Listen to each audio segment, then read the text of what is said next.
মিঠু, আমি জানি না, তোমার জানা উচিত আমি আর রণ যে আমরা একসাথে শুধু ঘোরাঘুরি করি তা নয়।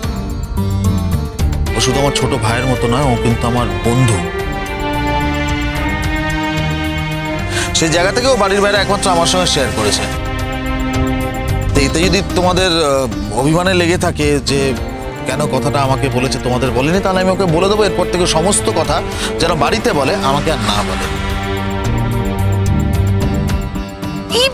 না না না না না না, আমি ওরকম করে বলিনি কথাটা অনিদা, আমি ওরকম করে বলিনি। না না, তা কেন হবে?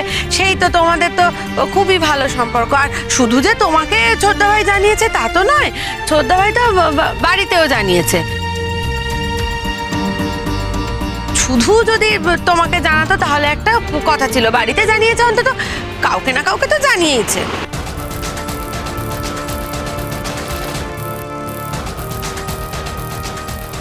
তুমি হয়তো আমাকে মিন করছো মিঠু,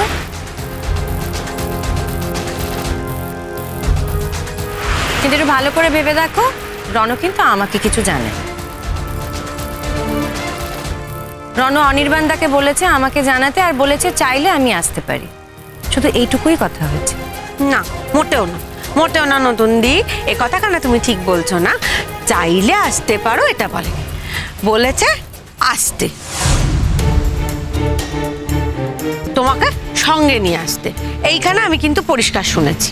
মিঠু, আমি না সিরিয়াসলি বুঝতে পারছি না তোমার সমস্যাটা কোথায়। তুই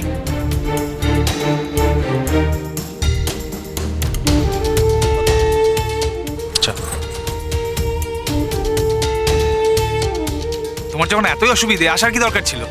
কেন এলে? এ বাবা, আমি সে কথা কোথায় বললাম? আমি সে কথা মোটেও বলিনি।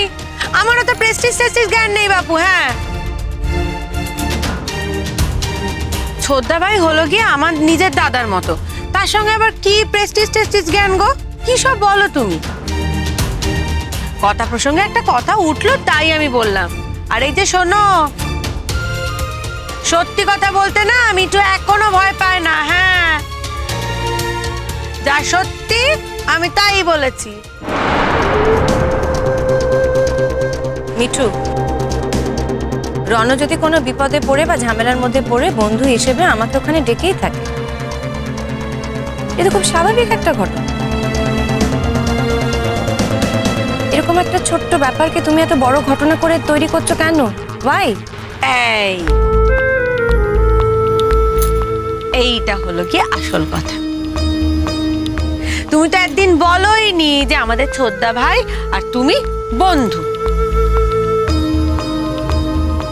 এই কথাটা যদি আগে বলে দিতে তাহলে এই লাটা চুকে যেত, আমি কিছু বলতাম না। এতদিন তো কত কিছু বলেছো, টানা নানা টানা নানা কত কিছু বলেছো। তবে এই যে আজ তুমি বলে দিলে নতুন দিন যে ছোটদা ভাই আর তুমি হলে গিয়ে বন্ধু, ব্যাস। আমি আর কোনো দিন কখনো এই নিয়ে কোনো প্রশ্নও করব না, প্রসঙ্গও তুলব না।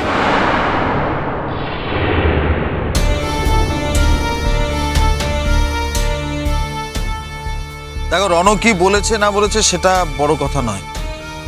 রণ একটা সমস্যায় পড়েছে, আমাদের সেখানে যেতে হবে এবং সেই প্রবলেমটা সলভ করতে হবে, সেটাই এখন বড় কথা। ওকে, আমি সেটাই ভাবছি অনিদা।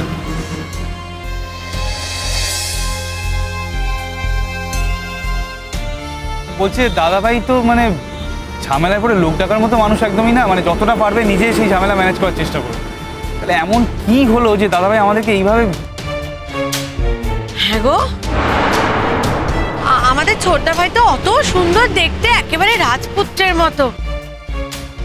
আবার গাঁয়ের লোকেরা জোর করে ধরে করে কারোর সাথে আবার একটা বিয়ে টিয়ে দিয়ে দেয়নি তো?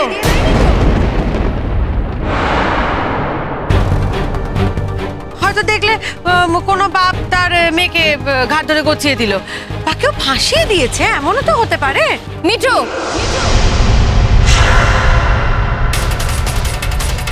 হ্যাঁ গো নতুন দিয়ে আমি জানি অমন হয়।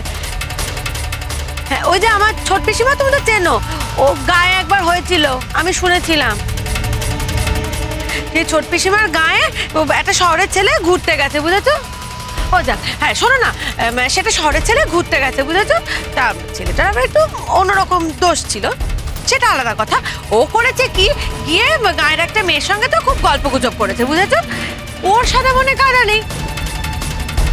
ফেরার আগের দিন পুরো গায়ের লোক একসঙ্গে জড়ো হয়ে জোর করে ধরে, সে কি কাণ্ড তোমায় কি বলবো, আমি নিজে শুনেছি। মিঠু প্লিজ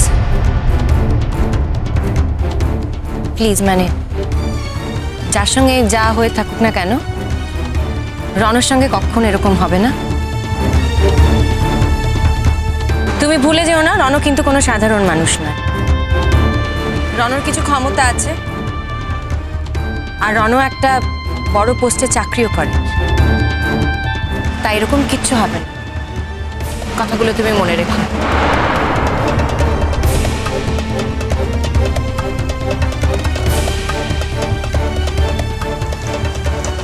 ঠান্ডা হয়ে গেছে, খেতে হবে না।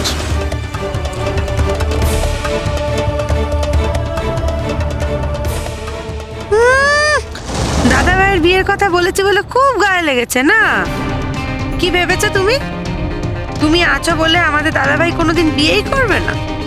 এদিকে নিজের বর কোথায় নিখোঁজ হয়ে আছে তার নেই ঠিক, সেখানে যাওয়ার কোনো প্রয়োজন মনে করলো না, নিজের বরের কাছে গেল না, আর এখানে দেওরের কাজের জায়গায় উনি চলে এসেছে। জিনিস একখানা। একটু ধরে নাও কিছু হয়নি, কিচ্ছু হয়নি, এমনি ডেকেছে। ওখান থেকে চলে আসবে, জায়গাটা সুন্দর, বাংলোটা খুব সুন্দর, সেটা দেখার জন্য আমাদের ডেকেছে। তো আগেই আমায় যেতে বলেছিল, সেই কারণেই ডেকেছে, এর মতো হতে পারে, তাই না? তা বলে ঝামেলা নিয়ে কি কেউ মজা করে নাকি? বিপদ নিয়ে কেউ কখনো মজা করতে পারে কি জানি। ও অনিদা, আর কত দূর গো? অনেক দূর। হ্যাঁ, এখনো প্রায় ঘন্টা খানেক লাগবে, চলো বেরোতে হবে না, দেরি হয়ে যাবে। রূপকথা, এই তাড়াতাড়ি এসো। হ্যাঁ চলো চলো চলো বাবা, কত দেরি হবে খেতে। স্যার, আপনার একটা কথা মানে বুঝতে পারলাম না। কোনটা? না মানে ওই লোকটা যে আমাদের ওস্তাদকে ওইভাবে শ্রীঘরে পাঠিয়ে দিল, আপনি তার বিয়েতে ফুল নিয়ে যাচ্ছেন?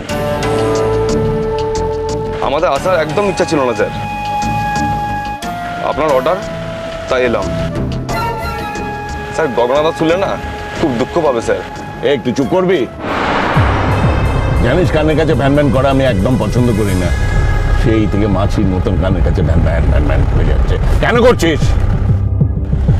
শোন, তোদের ঘটে যদি সেই বুদ্ধি থাকতো তাহলে তোরা আমার জায়গায় বসতিস আর আমি তোদের জায়গায় থাকতাম।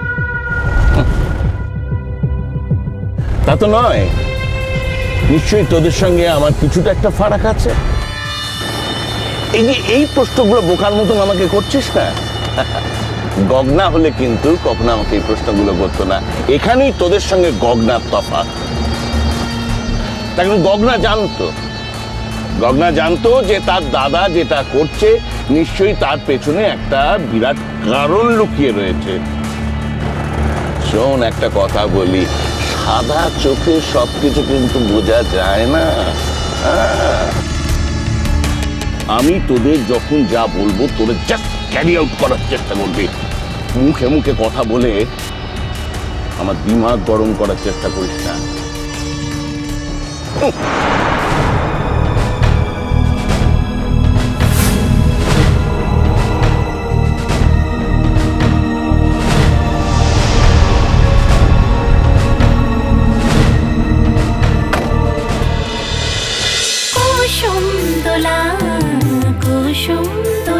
চলো চলো চলো চলো চলো পাল্টাই।